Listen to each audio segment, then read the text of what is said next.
Digimon Seekers, Chapter 2, Part 6.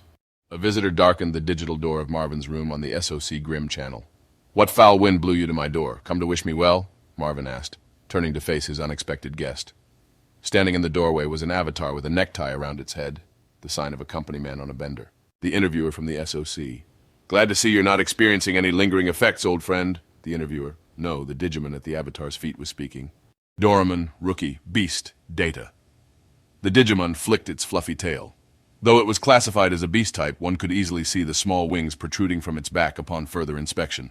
Rumor has it they come from the data of a mythical dragon stored within Doraemon's Digicore. "I wouldn't have made it back if not for you," Marvin replied.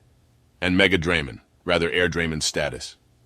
Luckily, the Digicore didn't sustain heavy damage. It's in maintenance, and probably will be for a while." Indeed, Air Draymon was nowhere to be seen on the catwalk above. "And had Mega Draymon remained offline, and your consciousness crossed the L line, Marvin would have been DMIA, lost on the network forever." He let out a slight chuckle. "That new kid you scouted saved me. Can't believe I let a hacker get one over on me. For the first time in all my years on the network, I felt old. Heck, maybe it is time to call it, I don't know," Marvin said, jumping from one thing to the next. Grimm was abuzz with news of the attack on the X-Nation. The hackers leaked their side of the story. A lone hacker named Judge had single-handedly stopped a large-scale attack on the X-Nation server orchestrated by the Sons of Chaos. Judge outwitted not only the X-Nation, which had lost its state-secret Digimon, but the famed Tartarus, leader of the SOC, were exploring retaliatory options on Judge, the hacker, the Digimon said. "Leon of Judgment, you make an enemy of him. You make an enemy of my home country. The good old stars and stripes," Marvin said, pantomiming a gesture that said, "Think about this very carefully. This is a severe provocation that threatens not only the SOC, but the very ideals of the entire Codecracker team," Doraemon shot back. "In other words, we're not going to let this go," the interviewer's avatar interjected. It was no longer an office worker with a tie for a headband. A new avatar, a man wearing a jacket, stood beside the Digimon. A scar charted a path from his forehead to just above his left eye. No one would mistake him for a cog in the corporate machine, for this was Tartarus. The office worker was a secondary avatar, used for cover. Tartarus, the legendary codecracker and leader of the SOC, revealed his true form to Marvin, who had seen him so many times before. "So, it's gonna happen then? The big war you both have been plotting," Marvin said, his gaze fixed on Tartarus. "Losing that state-secret Digimon hurt, but the time is still right, and the final piece of the puzzle has fallen into place," Tartarus said. "Lou Garman, the demon wolf of the Castle of Nine Wolves, and Eiji, the codecracker," Doraemon said, finishing its partner's thought. "Eiji, huh? I knew he'd caught your eye. At first I thought he was all style, no substance, but he doesn't get a big head or take good feedback for granted. He's got the instincts of a pro. He didn't cut and run, and he didn't leave me behind. Heck, I think I actually kind of like the kid." "Wow," Doraemon said with a wry smile. "His partner's still just a champion level, though," Marvin said with a note of concern. "I see it as room for growth. Growth I expect to see if we're to succeed. And to that end," Tartarus said. "Tartarus, you're not thinking of," Marvin started. "Digivolution," Doraemon interrupted. "We only reach new heights when we push ourselves to the limit, and turn that limit into a stepping stone," it continued, bringing up a virtual monitor. On the monitor were profiles of both Eiji Nagasumi and Leon Alexander. "Can we count on you, Marvin the Songsmith, to have our backs and see this through to the end?" Doraemon asked calmly. "Of course, Doraemon. Tartarus, allies to the end." "Nice work, Leon," Pulsemon said, greeting its partner, an employee of Aberdeen Electronics' Denrin District Digital Lab. Leon Alexander carefully removed the sensor-filled helmet used for MindLink endurance tests from his head as he sat up from the testing apparatus. Pulseman hololized itself and began running around the simulator room in the classified D4 department. Sitting still was never Pulseman's strong suit. "You too, Pulseman," he said softly as he stood up, extending to his full 180 cm and change height. The form-fitting suit left little of his Greek sculpture of a body to the imagination. His dirty blonde hair complemented his blue eyes, and he was wise beyond his 19 years. "We did it! That's a new MindLink endurance record." It was all in the simulator, of course, but as far as anyone could confirm, this was a new world record. "Oh yeah? Well, I couldn't have done it without you, buddy." "Yeah, I guess not. We're unstoppable. No one runs faster for longer, and no matter what you say, it's all because they put you in a diaper." "That's taking it too far." "Ah, come on, we've been a team since you were in elementary school. I didn't just meet you yesterday." "Phenomenal." Leon Pulseman and Professor Ryusenji. A voice over the simulation room's intercom interrupted their playful spat. They turned to see Professor Ryusenji standing on the other side of the window. "I didn't realize you were there, Professor," Leon said glumly, hanging his head. "Hey there, Ryubu," Pulseman chirped, never one to let decorum get in its way. It was living proof that the whole Digimon take on characteristics of the person raising them theory was a total lie. Hey, hi, hello, good morning, Pulseman. Thankfully, Professor Ryusenji was able to roll with the punches and match Pulseman's energy. And congratulations, Leon. Thank you, Professor. America has exacted its revenge on the criminal who took down WWW Flight 626, Professor Ryusenji said solemnly. Leon's eyes widened as he processed the meaning of the professor's words.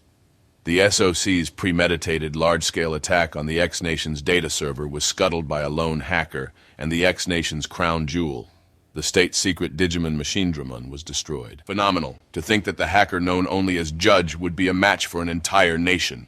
Professor Ryusenji beamed as he heaped praise on Judge's exploits. Machinedramon was behind the 626 crash that killed more than 100 Americans, and America does not abide terrorism, Leon said carefully. And who ordered the strike, the Department of Defense? No, I acted of my own accord. It was now or never. The crash of 626 was an act of terrorism that was a disgrace to my country, and a loss I needed to overcome if I was to continue my hacking career, Leon answered, tightening the narrative. That's our story, Professor Ryusenji said, ending his round of questioning. Yeah, Leon agreed. What a rush. Hitching a ride on the SOC's little plot. Goodness, to think that the young boy I gave a Digimon dock in Digitama not so many years ago would grow into the young man I see before me now, Ryusenji said through a giddy smile. Leon Alexander had been living in Japan for several years now, ever since elementary school. His father was an assistant professor who now worked at the Tokyo University of Electrical and Computer Engineering. One day, Leon got to go to the Aberdeen Electronics Lab, where a man his father also called Professor showed him a strange video. It was black and white, and the small collection of dots on display suggested a living creature moving around just behind the screen. The professor explained that this was no mere game or toy, but a creature that was very much alive in the digital world, which was very much different from the real world. He said, "You look like you'd do a fine job raising it with love and care, so I'm giving this dock to you," and handed it to me, Leon said, recalling how he'd come to be in possession of his first dock. He handed Leon the device, which had a key ring attached to it. On the screen was a small egg, a digitama. An AI creature would one day hatch from it, he was told, and how he raised it would determine how it digivolved, and the form it took thereafter. The professor went on to explain that he called these life forms digital monsters, or Digimon. From that day on, Leon was hooked. He was a quiet child with few friends, and having a digital friend only increased his introversion. His scholarly-minded father was simply happy to see his son enthusiastic about something, and knew he needn't worry over his son's future. Leon only shared his Digimon with one other person, and secretly at that, Eiji Nagasumi, a friend so close as to be family. The Digimon that hatched from the egg, that Leon raised to rookie level, was Pulseman. How had Eiji reacted again? Leon recalled, "That's so cool, and does it poop? And wow, it listens better than our dog," being among the questions and comments. They eventually drifted apart. Middle school exams kept them plenty busy, and the results sent them to different schools. Leon's father had to move the family back to America suddenly. No one came to see them off, but that wasn't a surprise considering Leon's father had only told his supervisor, and his supervisor didn't much care. Leon, however, had a drive to study these AI creatures. He set his sights on applying to Tokyo University of Electrical and Computer Engineering, where he now knew Tomonori Ryusenji worked. Professor Ryusenji, for his part, had emailed on occasion, and Leon dutifully updated him on Pulseman's progress. In return, the professor would send him links with instructions on how to build and modify Digimon Dock. The next thing Leon knew, he was a long-time grim-dwelling geek, a certified denizen of the underground. Leon stockpiled a ton of experience on the internet in high school, using his father as an intermediary to secure parts and equipment. He had even begun mind-linking. His knowledge of the digital world, and the things going on beneath the surface of the real world, gave him a certain amount of confidence that only grew over time. He felt closer to the truth. One part of that truth. Digimon crime was rampant on the network, tolerated even. Leon developed a righteous indignation toward code-cracking teams, who he saw as the criminal organizations sowing the seeds of lawlessness among their members. He then put it to good use, engaging in hacking activities alongside his newly digivolved partner Pulseman. Then, one fateful day, Leon saw signs of a massive Digimon crime being plotted on Grimm. He began taking deep, mind-linked dives into the network in order to prepare for the fight. It was going to be a showdown between a group of cyber-terrorists looking to carry out Digimon crimes and counterterrorism forces, namely the Cybersecurity Special Forces in the American military. Everyone now knows what became of that mission. Flight WWW-626 diverted from its planned flight path and disappeared from radar altogether before crashing into the ocean. The flight recorder was never recovered. No one survived. The death toll was in the triple digits. The X-Nation's state-secret Digimon, Machinedramon, was responsible. The American effort to prevent the atrocity failed. Leon, a self-styled just and ethical hacker, and his partner Pulsemon were powerless to stop it. Machine Dramon, already a mega Digimon everyone feared, may now as well be the devil. As Pulsemon lay wounded and Leon's mind-link timer crept closer to the L line, he wept openly inside the Digicore. He'd put his Digimon in harm's way. He'd failed to stop an act of terrorism. He would never forgive himself. He'd been disgraced. He'd lost. One thing he didn't do was wallow. He took on other jobs to burnish his hacking skills and slowly rebuild his confidence, one win at a time. He shot to the top of his class in school almost as fast as he shot up in height. He took up combat sports and martial arts to take control of his nerves and began training as if he'd been shipped off to boot camp. He was moving forward, always forward, not dwelling on the past. He had a goal, and that was to get into the Tokyo University of Electrical and Computer Engineering. He would study at the feet of Professor Ryusenji and develop his skills until he could protect the world from Digimon crime. From code crackers who would use Digimon for ill. Making such defined choices about one's life isn't without sacrifice. Leon closed himself off to some opportunities, even as others presented themselves to him. Those of his generation may have thought him mature.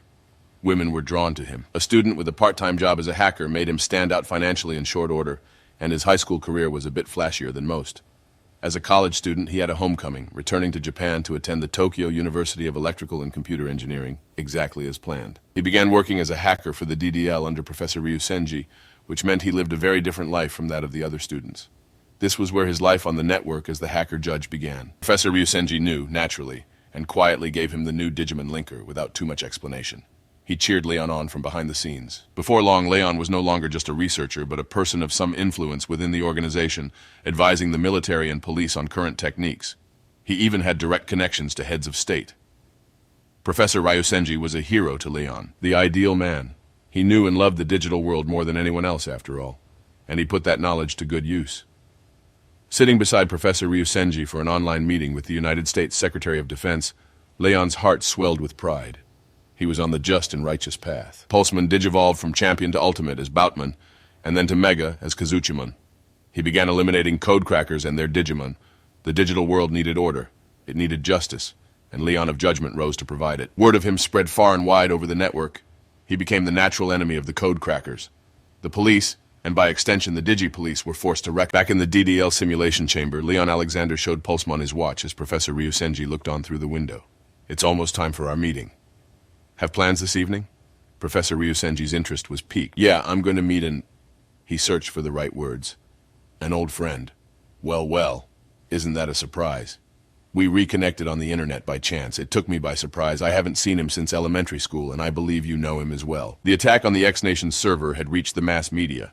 They were a dictatorship cut off from diplomatic relations with the international community, which meant the media didn't have all the details. Satellite photos showed the capital shrouded in darkness, the result of a precipitous drop in the nation's energy output. Such grievous harm is the direct result of the cyber attack perpetuated by criminal code crackers, and we are likely to attack with fury the likes of which has never been seen before, the X-Nation's dictator bellowed in prepared remarks. The better briefed heads of state, who knew that most of the nation's cyber warfare capabilities had just been destroyed, were likely laughing to themselves as they watched.